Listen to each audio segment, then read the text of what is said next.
Morant with a running start. Elevate! Oh, it dunks! Oh, my goodness! Tie game in overtime. Gasol will turn. His heat is gone! Memphis on top. 7-10 remaining.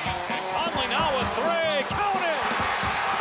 A 15-point lead for Memphis. And Blake Griffin gets into it on the floor with Randolph. Hard to tell if there are any punches being thrown under there, but Griffin took acceptance. Adams going long. Morant! He hit it! Ja Morant, insanity! You gotta be kidding me. Welcome to Grits and Grinds, a Memphis Grizzlies podcast. My name is Keith Parrish. I'm still in Las Vegas. It is wrecking my voice, as you can tell, as I continue talking all day in gyms that are noisy and then talking at night in clubs and casinos that are noisy. And I'm not getting enough sleep, but hey, I'm having a lot of fun watching NBA Summer League and trying to keep up with the Grizzlies. And the Grizzlies had a lot of trouble in their last game keeping up with the Cleveland Cavaliers. They got destroyed by the Summer Cavs. Our old friend Sam Merrill lit us up. He made 8 3-pointers, was absolutely on fire. Also, Imani Bates, who many of you know if you're college basketball fans and Memphis Tigers fans. Imani Bates had a huge game, and the Grizzlies could not keep up. They got some okay performances in this game, but it clearly wasn't enough. You had LaRavia and Roddy doing some of their things. Kenneth Lofton Jr. had a really strong first half, and that's one of the things I was focusing on in this game, where I was really hoping to see a complete game from Kenneth Lofton Jr. because he's been good. He's had some great moments, but he struggled defensively sometimes, or he's had not much of an impact in the first half, and then he ends up having these huge second halves. Well, in this one, I was focused on him from the start, and I thought he was very engaged defensively. He was battling inside on the glass. He was doing a great job boxing out some of the Cavs' bigger players, and he was scoring. And so I tweeted it at halftime, like, I think that was Kenneth Lofton Jr.'s best first half in all of Summer League. He had 15 points in just the first half, also 3 assists and 2 steals and a block. I was like, great, this is good to see.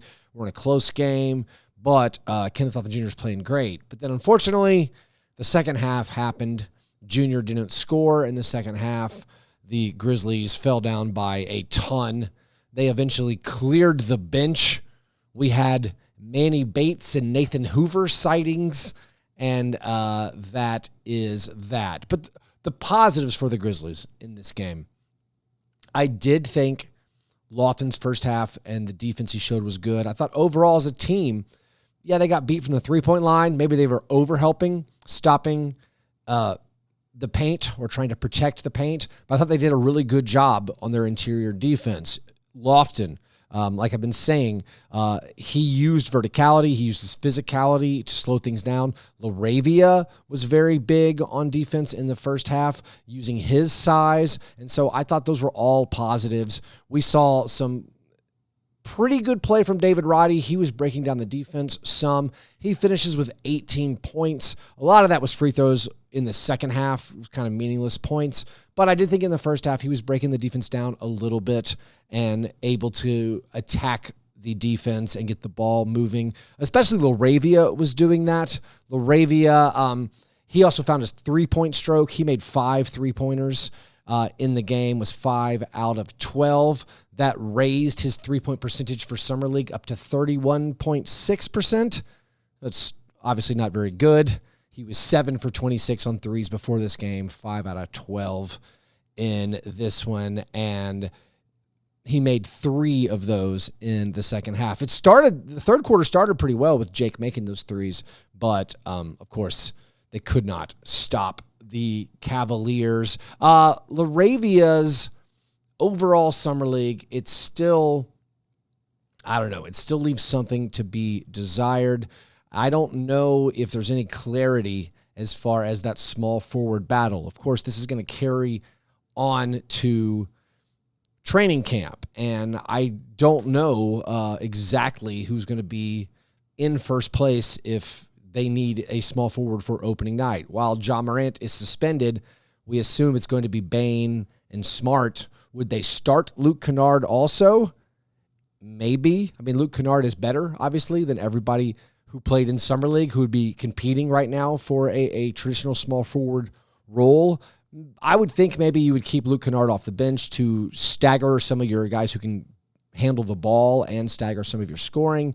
So I don't know who's ahead. If it is Roddy who's been up and down in Summer League, if it's been LaRavia, who just can't find the three-point stroke, really. LaRavia did have a really nice steal, too, by the way.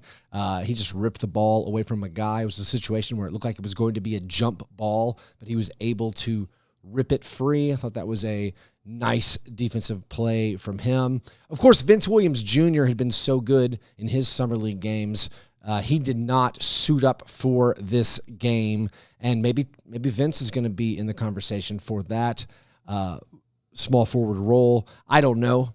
It seems like he's probably on the outside looking in, but I don't think Roddy or LaRavia have done enough where you're like, oh, wow, they're seizing the opportunity. I mean, they're nice players. Roddy does look like the most polished, which makes sense. He played the most last year. Maybe the NBA game is a little bit better fit for him. But it's going to be a wide open competition. By the way, Tariq Baberovich started for Vince Williams Jr., although he did not end up playing that much in the game. He made, I believe, one shot, missed both of his three-pointers. Gigi Jackson, let's talk about Gigi Jackson. It was a pretty bad game in my mind for Gigi Jackson. There were a couple positives. I still think he's doing an okay job rebounding, and of course he has that good size. We love that. He made a couple of three-pointers. Of course, he missed 7 three-pointers, but this is the first game where I noticed some like really big what are you doing moments, and because of like certain plays that I thought were mistakes, I think it definitely outweighed the positives that he brought in this game. He had just a few things that I remember. One, there was a moment where Jake LaRavia penetrated into the paint and then kicked it out to the corner, and it was clearly going to be like a pass it around the horn, bang, bang, bang, get to an open three-point shooter. And when the ball came to Jackson, instead of whipping it around to the top of the key, he took a dribble. And by taking a dribble, he killed it. Like, he took a dribble, then passed it. That allowed the defense to catch up. So, like, he messed up that play. On press row, we were all groaning, like, what are you doing? You got to pass the ball. Of course, it's understandable. As an 18-year-old who's been a high recruit, he's probably never, ever been in a situation where he was supposed to whip the ball around immediately and not look to be the primary option. There was another play where he just let a guy shoot a layup, where he was back on defense. It was a guard who was much smaller than him. He didn't try to block the shot. He didn't jump to try to make a verticality play with his size. He didn't even foul the guy to prevent an easy two. He just did matador defense, like kind of faked like he was going to block it, and then just stood there. Don't know what he was doing. There was another moment where he didn't understand the awareness or the situation that David Roddy was trying to save the ball and pass it to him for an outlet, and he took off running. Again, all of these are not like, oh, he's never going to get it. They're just, yeah, this guy is not quite prepared to impact the NBA game in a meaningful way. I mean, I think everyone understands he's not here to help immediately, but I do know some of you are like, let's play Gigi Jackson. He should be our starter. I've liked some stuff, obviously. Who doesn't like it when a 6'9" guy makes three-pointers? Or when he does the move that he did in this game, where he has like one decisive dribble, gets pretty close to the basket, rises up for like a 5-foot hook. Those are great moves. Those are exciting to see, but there's still a lot of rawness and errors where you're like, nope, took more off than you brought with your positives. And so still a ways to go for Gigi. I assume he's going to get a lot of playing time in the remaining few games. Whether or not Roddy, LaRavia, and Lofton play anymore, honestly, I don't know. Most of them have played 4 games so far. That's kind of the Summer League feel for maybe proven guys. I mean, I guess I would argue, and I kind of feel like there's still a lot for those guys to demonstrate. And none of them, I think, have proven roles for the Grizzlies in this upcoming season. And so I hope they play again in the game on Wednesday. I think they could definitely use it. I still want to see a start-to-finish dominant junior game. We haven't gotten it yet. We've had good games. We've had huge second halves. We've had huge fourth quarters. We had this first half where he was great, but then the second half was a disappointment. I still want to see start-to-finish Kenneth Lofton Jr. domination. I mean, he finished with 4 assists and 4 steals, which is good, but just you lose by 23 and had a scoreless second half. Jacob Gilyard, he continues to have a solid impact on the games, in my opinion. I still think the lack of offense is kind of a killer for him. He's been hitting his three-pointers. He only made 2 out of 6 in this game, but he's over 52% on threes for all of Summer League. But the ones he shoots are wide open. They're just, no one's guarding him whatsoever. And there were times in this game where it seems like he has the opening to shoot. The defense is not respecting that shot, and he turns down this shot. So I don't know if he continues being a total lack of scoring threat, if he is just a wide open three-point shooter, if he's going to be workable. But he's been so consistent all of Summer League. He got a nice blocked shot in this game where, he had the quick hands and prevented a guy from making a layup or getting a layup up. But the lack of scoring threat from Gilyard, as far as that limiting him, how he can help the team on that 2-way contract this year, I got a lot of questions. Also, he only has gotten to the foul line 4 times. He's played 120 minutes so far and has 4 free throw attempts. So he's not generating fouls. He doesn't really generate scoring. Yes, he generates scoring from his passing and his penetration. So maybe that's not a fair statement to make. But the lack of offensive threat from shooting continues to be a question mark, even if he does look like a good Summer League point guard. Frankly, I have no idea what the team will do as far as the decision about keeping him on his 2-way deal. Also, speaking of some of these Summer League stats, like in totality, I guess it's worth noting David Roddy, he had 18 points, but he missed all 3 of his three-pointers. In this one, he is now 27% from 3 in his 4 Summer League games. And our guy, Gigi Jackson, he's got a long way to go. 54 field goal attempts and 1 assist in all of Summer League. That is not ideal by any stretch of the imagination. And then because of Vince Williams Jr. being out, because of maybe it being the team's 5th Summer League game overall, they went with a few more of the bench guys. Frankie Ferrari played, Timmy Allen, Tariq Owens, Joel Ayayi. None of those guys are NBA players, and I can't really muster up an opinion about them based on their performance in this lackluster Grizzlies loss. But that's, I guess, all the news for the Summer League game. A couple of other bits of information before I let you guys go. Fun interaction this morning at breakfast, which is very on brand for my Fast Break breakfast audience. But I was getting a donut and coffee, and the guy serving me saw my shirt I was wearing, which was a Wayne Ellington Grizzlies shirt. And he's like, "Oh, you guys got Marcus Smart." And I was like, "Oh, are you a Celtics fan?" And he's like, "Yeah." And he was bummed. The guy was bummed that the Celtics no longer have Marcus Smart. I was like, "You guys are still going to be really good." He's like, "Yeah, I liked Marcus Smart." So there's another Celtics fan who is sad that we got Marcus Smart, so maybe we can feel good about that acquisition. Also, in less fun Grizzlies news, there was an arrest warrant issued for Devonte Pack, who is the Ja Morant friend or associate. I feel like I saw on Twitter that maybe they're not friends anymore or something. I don't know. I have no information or evidence or source to make that claim. But Devonte Pack is the guy who's always been with Ja in all of these instances. He was the guy filming the most recent gun video on Instagram Live. He was the guy suspended from the FedEx Forum for a year for his, I don't know how much of it was his in-game altercation where he kind of was close to the court, on the court, yelling at the Pacers. And then, of course, there was the alleged incident or something happened in the garage after the game. Whatever happened, Devonte Pack had already been suspended from attending games at the FedEx Forum for a year. Devonte Pack was involved or around in all of these other off-the-court issues that were reported by TMZ and the Washington Post. And now, a year later, an arrest warrant has been issued for Devonte Pack for his role in this altercation, or whatever you want to call it, last summer that Ja Morant was involved with. So I don't know what the details are and what this means going forward. I think most of us are just like, we want to put all of the Ja Morant troubles behind us and move on, but it doesn't seem like we're exactly ready to move on. Maybe that case is not totally closed.